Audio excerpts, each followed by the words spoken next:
Hey, what's up, guys? Welcome back to LB Picker. Haven't posted a video in about a week. I've just been busy with work. It gets real busy Tuesday through Saturday, so I'm usually off on Sundays and Mondays. It's kind of when I'm able to do some content. Trying to build the viewership, trying to learn more about YouTube and how to post these videos.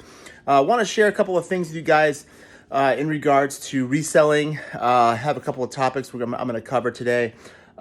Specifically in regards to the state of reselling, what it looks like it's going to be in the next few years, at least my opinions. Again, I've only been doing this about 3 years and I don't do it full time, but I'll share my opinions on that, as well as VHS, reselling, and some of that stuff. So first off, I wanted to, usually I kick off these videos with some of the things that have recently sold.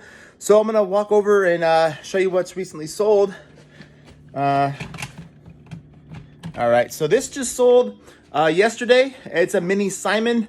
For those of us that grew up in the 70s and 80s, these were big. They were, much bigger. This is a travel size Simon. This sold for about $8 plus ship. So these, if you find these guys, pick them up. Get them for 50 cents, dirt cheap, $1. You can get a small return on an investment. This was actually free. It was actually in a lot that I had picked up for free down the street here in Long Beach. If you guys see the catchphrases, those have been very popular lately in reselling. Depending on which ones you get, you can get, for the normal ones, you can get right around $5 to $10. I did sell was it catchphrase? It was a red one. I can't remember the name of it. Catchphrase X-rated or something like that. So more for the adults. That one I found out of the packaging at a thrift store just down the street in Los Alamitos, California here. Bought that for like $1 or $2. Ended up going for about $50. So that was pretty cool.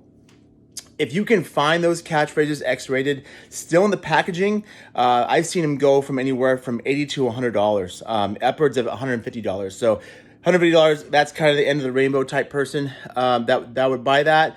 Still a good pickup. So these mini games, pick them up, guys, if you can find them. So that'll be going out tomorrow, because today's Sunday. So that'll be going out tomorrow in the mail.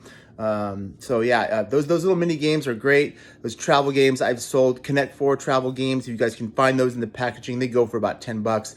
One more thing I'm going to share with you guys. It hasn't sold yet. If I can find it, give me one quick sec. It's funny about some of these games that will sell. All right.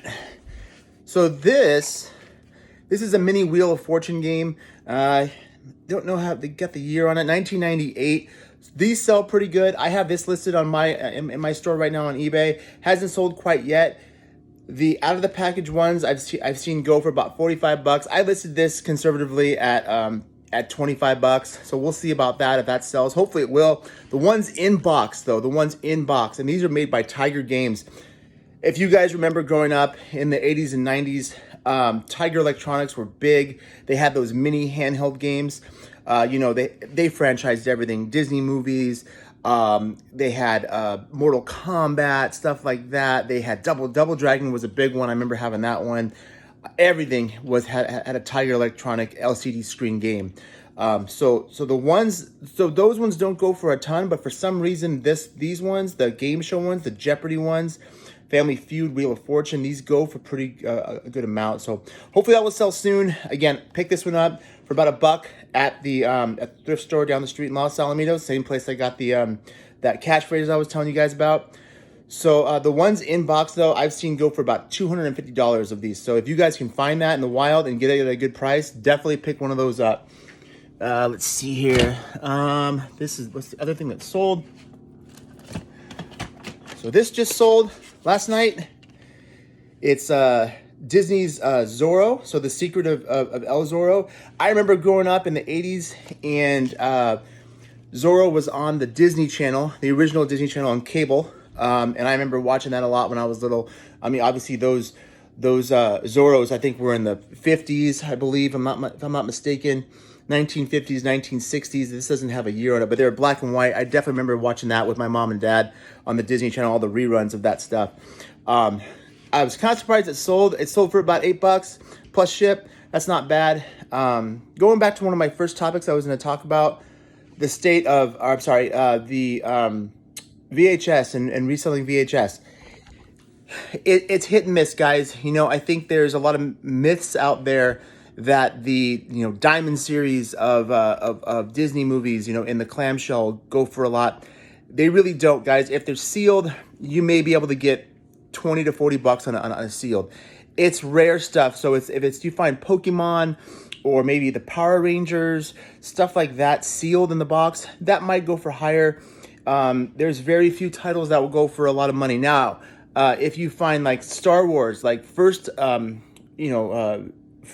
Star Wars, Star Wars New Hope, Empire Strikes Back, Return of the Jedi, if you find those sealed in the original, the first year copies of those, pick them up. Pick them up at a good price. Those are very hard to find. I have sold, I think it was a Star Wars. It was in the box. It wasn't sealed. I found that in another lot that I picked up for free just down here in Long Beach again, and with a bunch of other VHS. And I looked it up, ran comps on it. The sealed ones were going for like $500 to $1,000. Again, this one wasn't sealed. Box was a little torn up. It wasn't terrible. I think I flipped it for about 25 bucks. So again, it's hit and miss with VHS, guys. So don't go out and buy a lot of those lots of the Disney stuff. Unless you want to collect it, that's cool too. A lot of that stuff's on Disney streaming. So if they're sealed, and it just depends. It depends on the rarity. I ran comps on the Zorro one, and they were going for about anywhere from $5 to $10. Again, this is all pure profit because it was free, so I did pick that up. I have a couple other VHS that I have that are sealed. Haven't sold quite yet. Have this one. You guys remember this movie, Man in the Iron Mask, Leo DiCaprio. And let's see who else was in this. John Malkovich, Jeremy Irons in this one. So it just depends. It depends, right? This one I think I have listed for like $8. And this one's sealed. I believe this is a reseal from Blockbuster. So I'm not expecting a whole lot out of those. The ones that do sell, guys. The ones that do sell really, really well. Here, I'm gonna walk over here and grab this. Pardon all the junk in the garage, but I'm sure most of you guys have a lot of junk in the garage. So if you can find these, this one's not for sale. This is from my own personal collection. So wrestling VHS, guys, in the clamshell, these can go for quite a bit. I was lucky and picked this one up. This one came off of eBay. I did buy from eBay on this one. I bought this one for about 25 bucks or something like that. I'm a huge fan of wrestling, old school, golden age in the 80s, especially WrestleMania 3. But if you can pick these up and you can find these at a decent price, pick them up, guys. The clamshell, the original Coliseum Video, that was the original distributor for WWF videos back in the 80s and 90s. Coliseum Video that was the name that they had for all their distribution.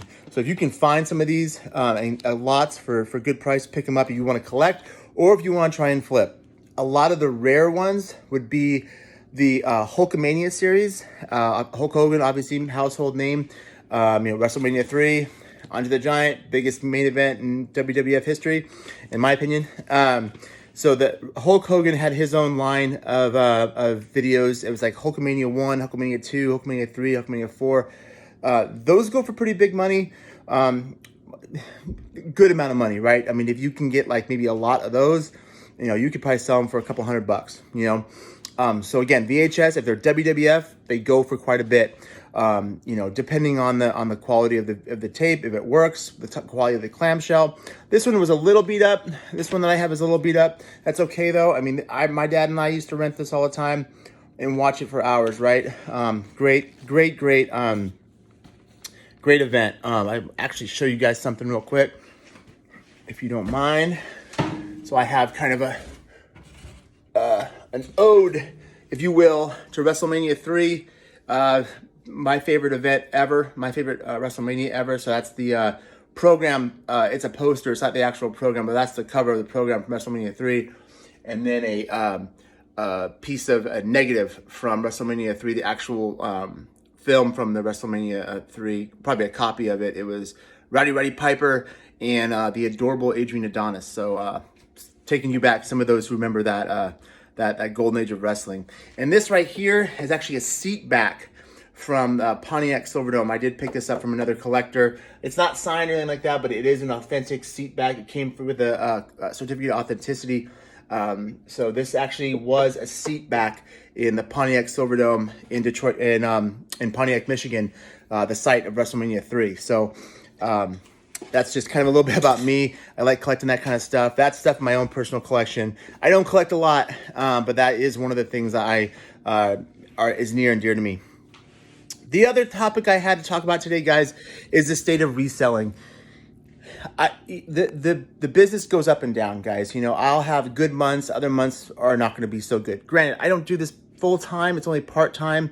You know, I try and pick the things that are hot. A lot of people have asked me on Facebook, you know, how do you research? How do you find this stuff out? I try and look at YouTube, other sellers that I follow. And I'm gonna go ahead and name drop Commonwealth Picker, Commonwealth Flipper. I love watching that guy's videos. Has helped me out a lot. Pro Picker, he's helped me out a ton. These guys do it full time, and they make pretty good. That's how they make their living, you know. But they spend the time in research and find out what is hot, what people want. You know, we talked in another couple of videos ago about buying sealed household appliances. I picked up all this stuff from those guys, you know. I think that some people are saying, you know, in 3 years, this doing this full time is not going to be a thing anymore. I don't really subscribe to that. I think that the people that do it full time are great, and they spend the time at it. They're intelligent. They know what people want. They listen to their customers. They know what's hot in the market, whether it be regarding toys or ephemera, which is, you know, paper things, or you know, anything, right? You know, media, stuff like that, you know, board games, I don't know, you know, or all the way down to real expensive antiques. There's always going to be somebody in the public that wants to buy this stuff. You know, whether it be people like me who are early 40s that want their childhood back, right? That really, really want to play the games they played, maybe video games, whether it be Nintendo, Sega, you know, any of that stuff, you know, that they want their childhood back. I bought a lot of toys that I had when I was little. You know, I wish I would have hung on to it when I was little, but who knew, you know? So there's always going to be somebody out there that wants to buy stuff, you know, whether it be at antique, you know, stores, yard sales, thrift stores, you know, estate sales, or even eBay. I don't see this reselling going away. Again, my opinion, I'm not the authority on it by any